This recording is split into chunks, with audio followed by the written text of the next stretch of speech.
Welcome back. Scott Haley here. This is an open message to the high ranking Democrat and Republican oligarchs in the Fed government, both parties.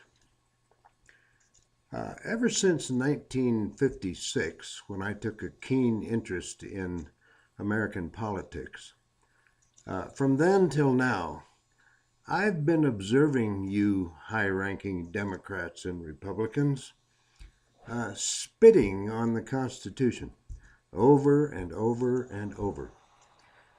Now, I don't know, but I guess your goal is to have the document accumulate so much of your sputum that it'll be easier to tear up and throw away. Now, over the years, some of you have improved your aim so well that perhaps the document will just dissolve of its own accord, and then you won't have to tear it up. Some of you, however, I think are cheating, some of you in D.C. You're not only spitting on the Constitution, you're pissing all over it. I've watched that for a long time. I just want you to know there are some of us out here who know that's what you're doing.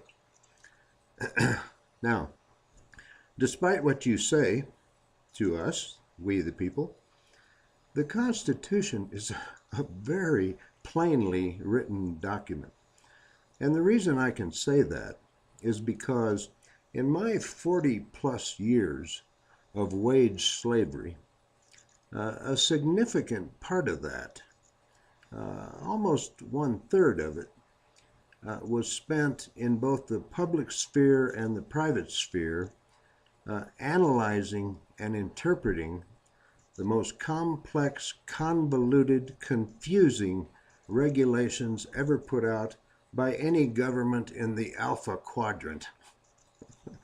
And those are the hazardous waste and hazardous materials regulations and the laws as well that are put out by the Fed government and most states.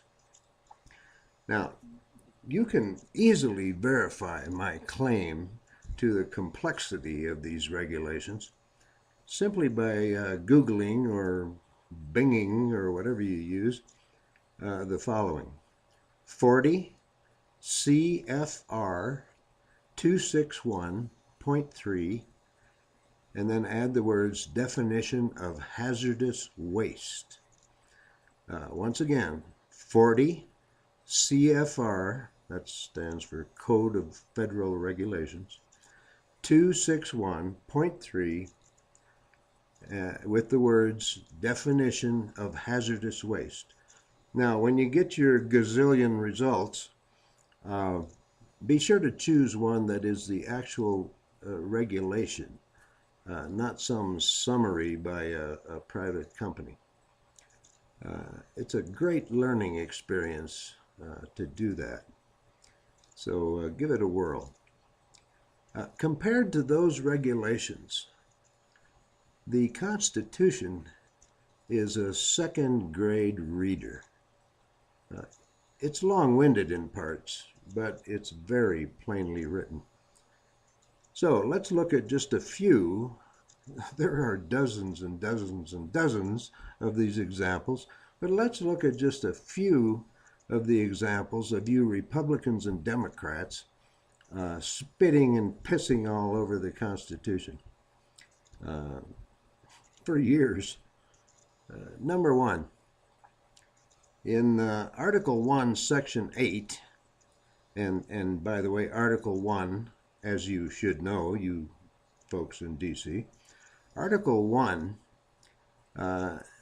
enumerates the powers that we, the people, have delegated to both houses of Congress.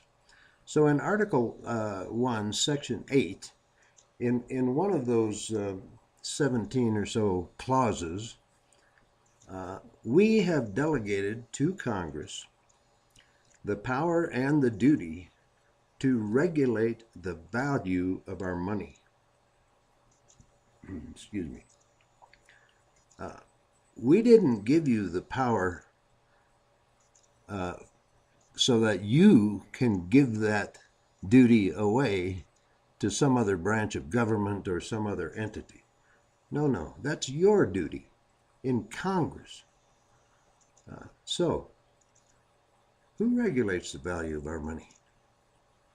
Not Congress. And furthermore, no law, such as the Federal Reserve Act, trumps the Constitution. No law, not any law, including the 1913 Federal Reserve Act, overrides the Constitution. All right, example number 2. We, the people, delegated to you folks in Congress, the legislative branch, not the executive branch, the power to issue assassination orders, otherwise known as letters of marque and reprisal. Congress has to issue those, not the president, not the Pentagon, not JSOC, the Joint Special Operations Command, just Congress. You folks in Congress have to issue assassination orders. So, who issues assassination orders from our government? Not Congress. All right, example number 3. These are examples of the high-ranking Democrats and Republicans spitting and pissing all over the Constitution. We, the people, in the Constitution, delegated the power and the duty to you folks in Congress, the power to wage war, to declare war, to make war. The president can't put this nation at war. Only Congress can do that. And you can't do it by passing a law called the War Powers Act, which says Congress can pass a resolution giving the president permission to go to war at some time in the future, some time of his choosing. No. You, the Congress, have to choose when we go to war, and then you have to declare war.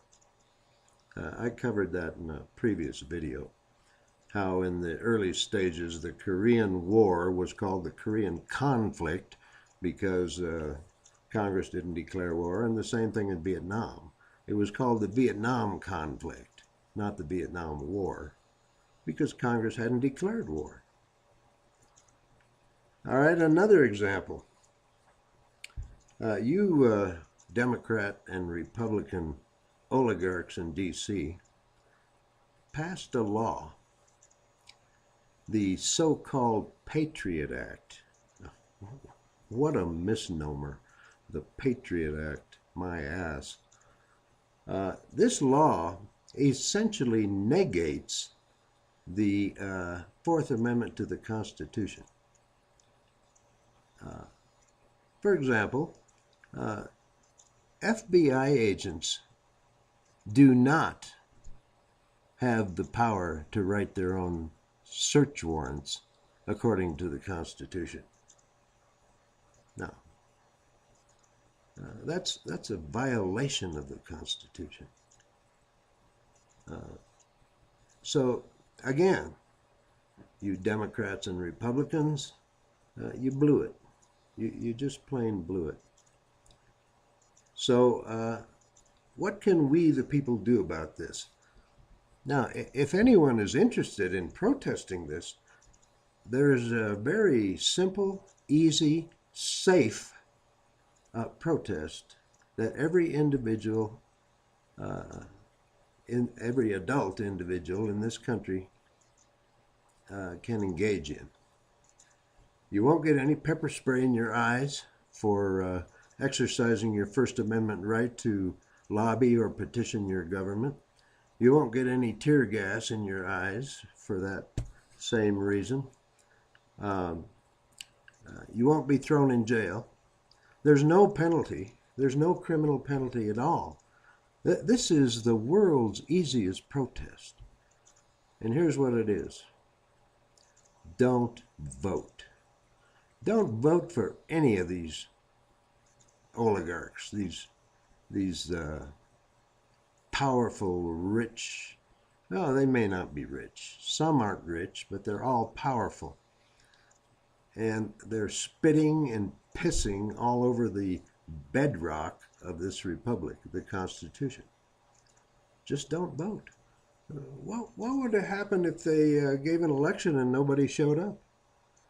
That would send a powerful message. Now, even if, because of propaganda, we're so ingrained in this country with propaganda, Edward Bernays style propaganda, that some people are going to show up to vote. Even if they do, say 2% show up, say 5%.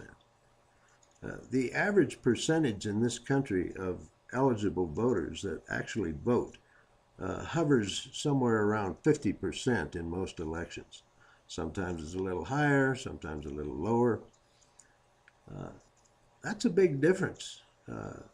50% versus, say, 2% or 5%. They would get the message that we're disgusted with them. Believe me, they'd get the message.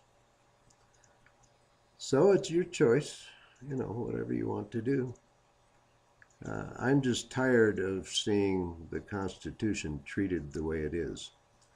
Because if you don't have obedience to the provisions of the Constitution, you no longer have a republic. Now, okay, that's it. Thanks for watching. Maybe the oligarchs will get the message. Let me turn this thing off. Be well, everybody. See you next time.